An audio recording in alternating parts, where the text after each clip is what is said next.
திடீர்னு நான் ஏதோ ஒரு கேஸில் மாட்டிக்கிட்டேன். 10 வருஷம் உள்ளே போனோம். எனக்காக நீ உள்ளே போறியா? ஊரில் நான் நிறையா ஊழியம் பண்ணணும், நிறையா பேருக்கு ஜபம் பண்ணணும், நிறைய பேர் வருவாங்க, நீ உள்ளே இருந்துட்டு வா, நான் வந்து வாரம் வந்து நீ பார்க்குறேன். போவீங்களா? நீங்கள் போவீங்களா?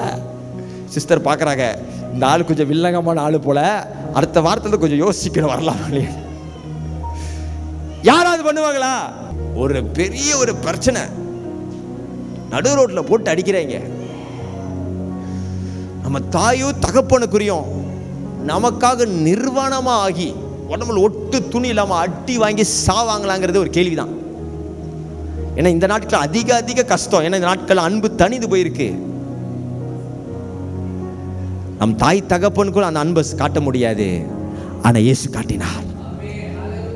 இயேசு எப்படி நம்முடைய பாவத்தை மன்னித்தார்னா, எப்படி நம்மளுக்கு விடுதலை கொடுக்கிறார்னா, எப்படி நம்மளை காப்பாத்துறார்னா, 2000 வருஷத்துக்கு முன்பதாக அவர் உடம்புல ஒட்டு துணி குறியும் இல்லாம சிலுவையிலே அடிக்கப்பட்டவராய் தொங்கினார்.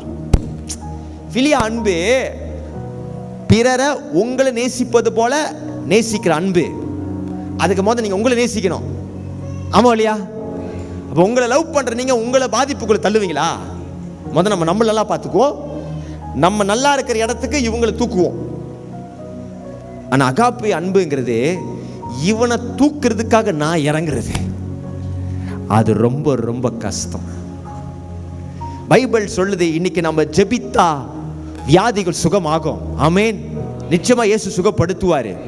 ஆனா சுகமாகிறதுக்கு காரணம் என்ன பைபிள் சொல்லுது தெரியுமா?